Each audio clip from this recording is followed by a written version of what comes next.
moderate this panel because I have 4 really experienced business owners with very different stories. So we're just going to talk about that today. We're going to ask and answer, and unfortunately, we are not going to do Q&A in this particular session. So if you want to find us at the cocktail party, I think everybody but Grant probably is going to be there, and we're happy to talk to you.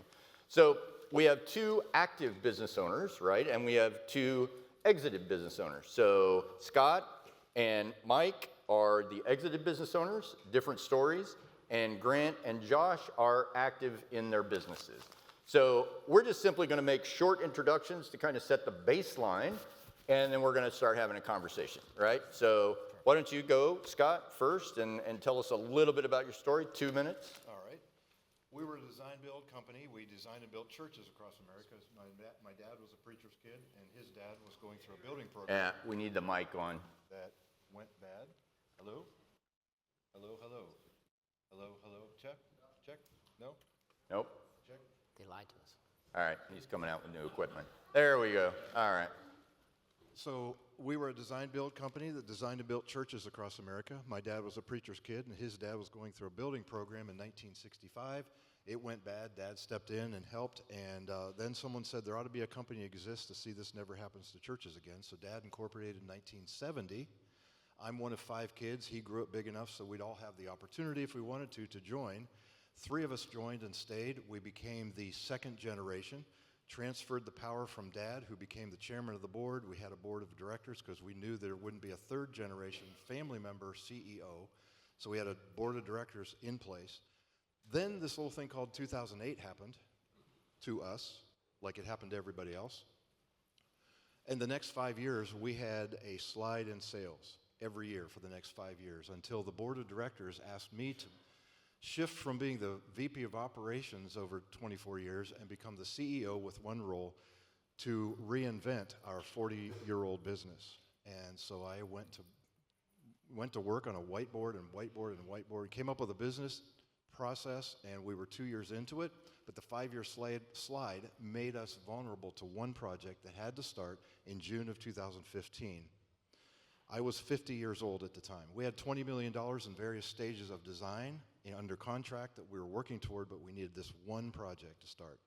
I got a call from the project manager expecting him to say we got started. Instead, he said, "Are you sitting down?" I said, "Why?" He said, "Because the pastor's been having an affair with the secretary," and the news came out. That was the end of our business. It began in 2008, and that was the end. And I was suddenly without a near 30-year career. I had no identity. I had no idea what I was doing. And for the next 18 months, I had no bearings. And so obviously I survived. Maybe we can talk about that later. But yeah, and you have become a CEPA? I'm on and my you way. and you are advising other owners. Right? I am a life coach, executive coach, helping business owners. I'm the partner I wish I'd had. Yeah, it's well put. All right, Grant. Yeah, as mentioned, my name's Grant Levitt. I'm the SOB on the stage, which of course stands for son of boss, and part of a family business. 4th generation. My great-grandfather bought a lumberyard in 1920, located in Iowa. We have 3 locations, home center, showroom type retail establishments. I am generation 4, and so we had a succession plan in place and needed some help through that to get to generation 4. I work with my brother. We're Irish twins. He's 11 months older than I am. I have uncles that I work with, and my dad, he works half days. He works from 6 a.m. to 6 p.m., so it's working well. And why I'm here, we got plugged in to advisement through our local Family Business Institute.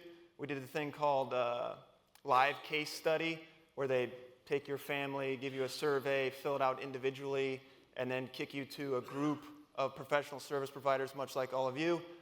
In that group, one of our providers was Julie Keys, who many of you probably know. She's a CEPA, and we then engaged with her afterwards, and she helped us not only with our succession plan, but through some of our strategic plan as well. And I'm happy to be here, so thank you. Thank you, Grant. All right, Josh. Hi, I'm Josh Fuller. I am a father of 3 wonderful children, husband to an insatiable CEPA, who is also my wife. More so, and also I am a 4th generation owner, 4th generation in the automotive sales repair business. We have a span of over 111 years, anything from used car lots to gas stations to aftermarket vehicle manufacturing sales, repairs, mechanical repairs, collision repairs. Right now in the business, we have a family that's in the business. My sister works with me in collision repair. I have a brother that runs mechanical and tires, inspection stickers. My wife serves currently as our CGO and CRO. And then I do have an older brother that did do an exit about 12 years ago. He did about an 8-figure exit. And then my father is still involved. He acts as an advisor, whether he's asked to or not. Thanks, Dad. Love you. So right now, my focus is building our collision repair. We've got 2 current collision repair facilities, and we're looking to acquire more, as well as 2 ADAS, which is your Advanced Driver Assistance Systems, Diagnostic Solutions facilities, and we're looking to build that piece of the business as well.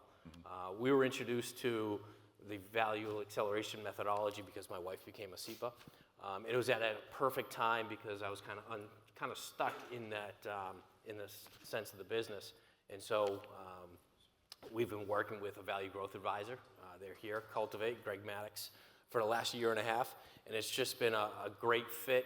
And there's just so many stories that the good, the bad, the ugly, into where we're at. But just in the last 1.5 years, I can speak very loudly about the effects and positivity results that it's had. Yeah. So, And you bought the business from your dad. It was not. back in 2012, correct? Okay. Yeah, it was a transaction. How about you, Scott? I don't think was it. It was a combination of gifting of stock. Okay. and All right. ownership. And Grant, how did you? Yeah, shares. We're Sure, purchasing you just shares. gifted it. You purchased them. Purchase You shares. purchased, you buy in. Yeah. Okay, Mike, go for it. The clock's right down there. I got it. So it's easy to talk about my entrepreneurial business journey. It's very hard to do it in less than 2, 3, 4 minutes. So that's what I'm going to try to do. But first of all, I promised a 10-year-old that I would take a video of what it's like to be up here on stage. So everybody wave to Marco because he wanted to know. Thank you. I'm an entrepreneur by happenstance. 2000, I was working for a large IT consulting company, and they started firing people.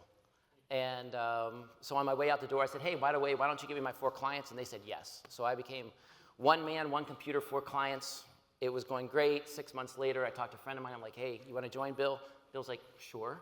2 men, 2 computers, 5 clients. And we made a deal. If we become a company, we'll become partners. And so that's how we ran. And for the next 10 years, we were growing like there's crazy. We're growing very well, getting along well. I read every business book out there. We did all the Vern Harnish Mastering the Rockefeller Habits. We got people in the right seat, right people, right seat. And go to Bora Bora for my 10th wedding anniversary. And I don't know if anybody knows what happened in March of 2011 in Japan, but there was a large earthquake, 50-foot tsunami, and we are in an island 6 feet above the water. And they're like, a 50-foot wave's coming. Oh. So it ended up nothing happened. If you want to find out a little bit about that story, just Google search Jimmy Kimmel and Bora Bora. I'm the Aladerm rep. It's kind of an interesting thing. If you want to find out more about me, Scott did a podcast in November. Yep. But when I came back from that, things started to unwind. I've had Crohn's disease all my life, didn't really take care of it, but on April 25th, after having a temperature of 105 degrees for 3 days, I finally went to the ER. I had my first D. Don't move too fast. Yeah, don't move too fast. I'm pretty slow at things. First D, disability. My parents had to come up and take me. I was septic for 3.5 days. So that started my 30-day journey in the hospital, my 10-hour surgery, the removal of a lot of body parts, and I spent 4 months out of work, and you don't think about work whenever you're out of work, and I had 2 bags that I used to for bodily functions for quite a while. So that was my life-changing event, and I do remember September 11th, 2011, going in for reconnection surgery. My 3-year-old son, he's like, hey, Dad, you gonna be all right? You're going in for surgery tomorrow. Of course, it was a 3-year-old talking. I go, yeah, buddy, I'll be here to do all the things that I promised. I'm gonna be your dad. So I made a promise to a little kid that day. Yeah. Finally had reconnection surgery, reintegrated to work. We did it poorly, very poorly. But we received an offer to sell, and we weren't ready to sell. It was a great offer. I wish I would have taken that offer, but timing was not good. And that's when the second D hits, disagreement. Yeah. So my business partner and I are completely separate. I'm making a plan. I'm going to exit. Fast forward a couple years. I find somebody to buy my company. I come back to him, and I'm like, hey, guess what? Somebody's going to buy us. He's like, I don't want to be sold. I'm like, what do you mean? It's a great deal. And I go, well, then I'm going to leave. He's like, I don't want a divorce. And I go, well, we're going to get a divorce. So a business divorce happened. That's my third D out of the situation. And it was a tough conversation to have with business partners. My last statement was like, listen, I'm debt-free. I don't owe anybody anything. Great business. Don't want to ruin it. But if you want to burn it to the ground, I'm just your guy. And that smoothed it along. And then in October 31st, 2011, I closed on the deal where I sold myself and half of the company to a company out of Chicago, and Bill retained the other half. I went on to get my CEPA in 2019. Chris talked to me into going to Scottsdale. I'm glad he did, because I got to do mine in person versus virtually. And I'm glad to be here, and hopefully we'll have good questions. Yeah, I'm sure we will. Thank you, guys. I learned actually a lot from that conversation that I did not know, so thanks. Perfect. Appreciate the transparency and the sharing. So Scott, I'm coming to you. So we're talking about 5 Ds to a certain extent, right? So death, disability, divorce, disagreement, and distress. So you're on the distress pedestal a little bit. You've told a little bit about it, but as you went through that, right, which is a difficult thing to go through. As you went through that, what were you dealing, like, how did you process that personally, right? How did you kind of get through it? What'd you have to do? Well, first of all, I want to say how much better I feel now, because I only dealt with 1 D. That's right. 3. You've had 3. That's great. I feel so much better. Thank you for that, Mike. How many Ds? How many Ds can Right. you get done with? I would say, as I look back on this experience, and I have for 10 years, the single greatest difficulty that I experienced was a loss of identity. And we've always heard, business owners saying, who am I if I'm not the business owner? I smacked into that wall because the business was taken. It was gone. It was like falling off a cliff. And I struggled for about 18 months with, I don't know who I am. Because I used to go to networking things and they would say, well, what do you do? Well, I'm the CEO of a multi-million-dollar family-owned business that designs and builds churches across America. Yeah. Ooh, that's cool. I couldn't say that anymore. What do you do? I mess around in my son's old bedroom upstairs and try to either make my own website, or I'm on Indeed. My identity was gone. That was the single greatest thing. The other thing that kind of followed behind that was one of the 5 emotions that I've identified since then, and that is emotional attachment. I had emotional attachment because I was the one that had to let all of my friends go. I actually I had to let 2 of my brothers go. Yeah. In that 2-year period. We went from 70 employees to 12. So I had to keep 12 people up on a vision, but that was gone. And all the experiences that flood your mind when it's gone, those were 2 of the greatest challenges. Yeah, I've had someone say that going through that sort of last loss of the network that's related to the business is like rewriting your telephone book, essentially. Like your Rolodex changes. That's a good way to look And people stop calling you, too, right? Yeah, you're gone. Was there an like you talked about that 18 months kind of floating around, was there something that happened at roughly 18 months where you went, okay, I'm not doing this anymore, I'm not sitting around in my sweats?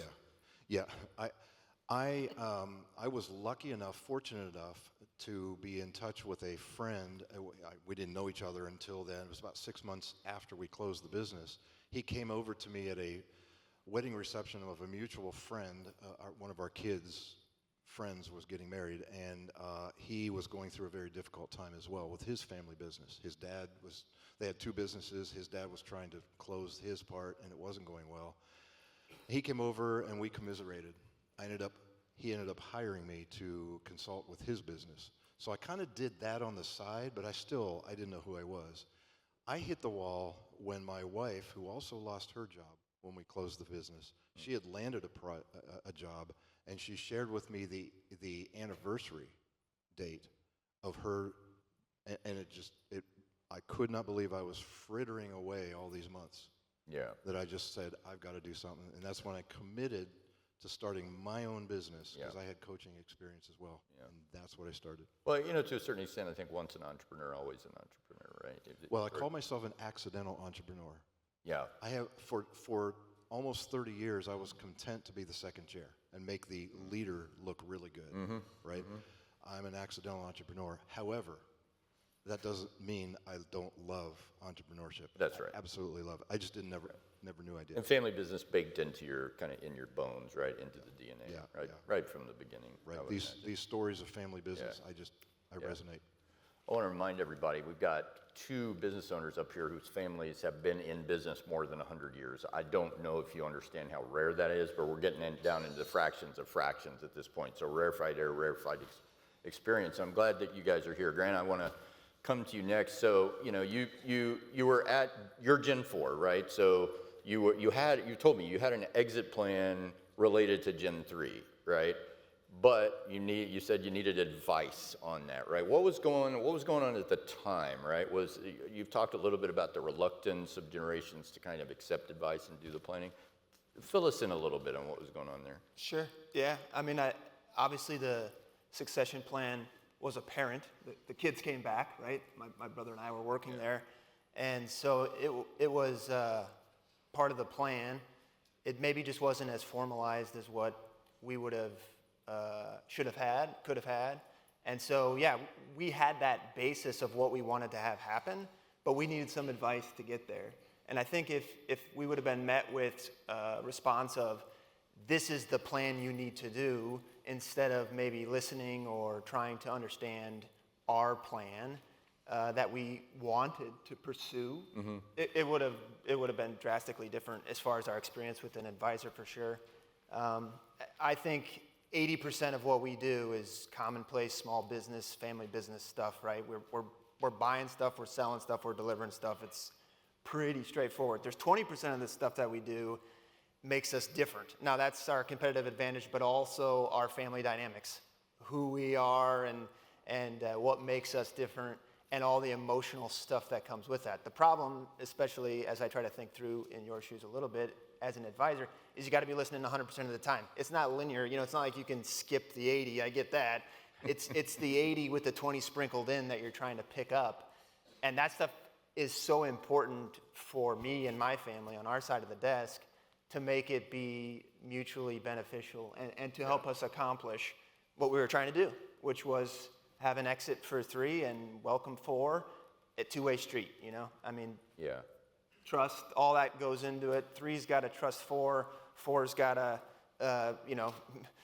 build that trust to make it an easier thing too. Yeah. Did Gen 1 to Gen 2 to Gen 2 to Gen 3 go okay? Was it? Yeah, and that's a smaller pool, I mean, this is the cousins, right? Well, second round of cousins, I guess. But so yeah, for the most part, super fortunate. The problem with that is the problem with a lot of family businesses, which is a harmony problem. We all want to keep the harmony. That's so important. Let's be real. You can't get to 3 or Gen 4 without a strong sense of harmony, right? Like, we want to keep this together. And I think the outside advice really comes into play there, right? Like, you can't read the instructions when you're inside the box, and we're inside the box of the family business, and we need some advice to challenge that harmony. Yeah, I like that. Inside the box, you can't read the instructions. That's I read it in a book. It's not my quote. So, yeah, That's I'd love great. to take credit. That's great. I think, that family business bubble, we've talked about that, right? It's a question of perspective to a certain extent, so having that to challenge you. So here we are, Josh. You have been accepting advice, seeking advice, sort of, and I'm sure you've been doing that for years, but then your wife gets CEPA, all of a sudden the value acceleration methodology and this thing called value growth and all that kind of stuff is coming up.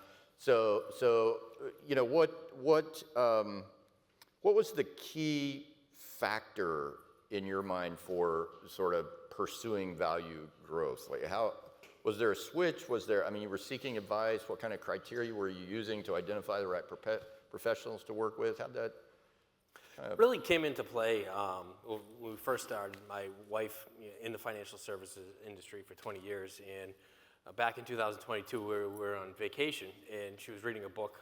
I don't know if you've heard of it, but called Walking to Destiny. And we're literally on the beach, and she turns to me and she's like, "What's your EBITDA?" And we've never had a conversation about EBITDA balance sheet in 20 years. over a margarita? Yeah. What's your EBITDA? What do you think your multiple is in your industry? Yeah. And I'm like, what is she talking about? And so further conversations, and it came at a key time because I had kind of hit a plateau, in our business, right? We've had double-digit growth for 15 plus years in sales. We were growing organically, but then we kind of hit a roadblock. COVID helped. We had done a greenfield, we'd done a brownfield, but now it got to the point where I was like, I needed something else, and I realized that organic growth wasn't going to get it. So that's when we decided, I said, hey, you know what, I'm going to focus on acquisitional growth and entrepreneurial growth. In doing so, we started talking about the value acceleration methodology. And I say, I'd like to learn more about it, and so that's when I read the book and I kind of listened. And I sat in when she was doing her virtual CEPA classes. I was sitting in, just listening and going That's through illegal. Yeah, that is illegal. But you could pay me. Yeah, I wasn't on the screen though. It's okay. But when we actually did a podcast with Scott last September, I was like, oh, that's where you guys did all the filming and everything. But they had some great stuff going on, and so there were a lot of key concepts that I was able to grab and take and input into our business. And the one thing I get out of it is, as entrepreneurs, fourth generation owners, what do we look for? We look for freedom, freedom of choice, freedom of what we want to do, and that's why we've got the grit. That's why we go after it. We've got for example, legacy, service to the community, building for the next generation. If my children want to go into it, I want to make sure that there is a path of least resistance, that they have the option, right? Yeah. Okay. Freedom comes options. I never thought about a succession plan. I'm 46 years old. We all think we're 25, regardless of how old we are. All right. So succession plan never came into mind. At this point, I said, you know what? I want to do what I can do right now, so I have as many options. And it's amazing how time flies. Just in 2 years, we saw growth that I didn't think we would ever see a year and a half ago. And thankfully, for working with a value growth advisor, we were able to identify both our financial and emotional gap between our freedom point and where we were. And we're just looking to close that delta. And when they say exit planning, I said, ooh, exit planning. That's the wrong word. All right, because if you're a financial advisor and you're going to a business owner and say, hey, let's talk about your exit, like that's not a good play, right? It's more options, right? No one says you've got to sign on the dotted line. No one says you have to execute on a particular course, but you never know what's going to happen between the 3Ds or the 1D. It's, you want to make sure. And with a family legacy business, we want to make sure we have options. And at the end of the day, exit planning is one of the best strategic plans to have. Yeah, it is good business. Yeah. So I think you brought up something that was great. If you're 46, but you think you're 25. And I belong to Entrepreneurs Organization, know a lot of business owners all over the world, and we're all bulletproof, right? We are never going to die. We are never going to get sick. Our business is never going to experience anything. So when people come to us and say, well, aren't you prepared for this? And you're like, well, no, it's not going to happen. That's right. And I never thought the yellow bus was going to hit me.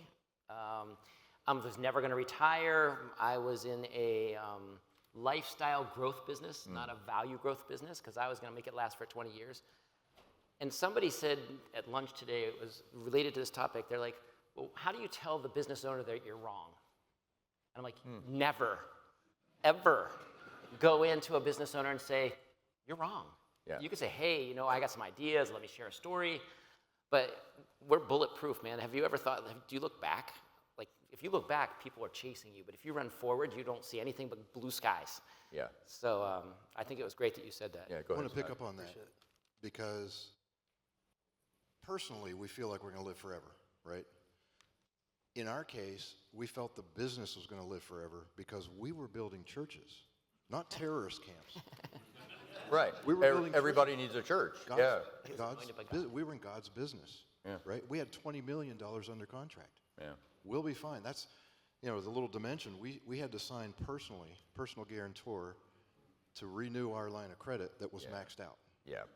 Up to that point, we had no covenants. We had a great relationship with our bank, but it was maxed out. They said, you've got to sign. Yeah. That's when all of my other siblings said, we don't want to sign. Yeah. So I bought all their stock for $1. Yeah. And my mom and dad and my wife and I signed personally. So there was an added dimension in June of 2015 of a horribly humiliating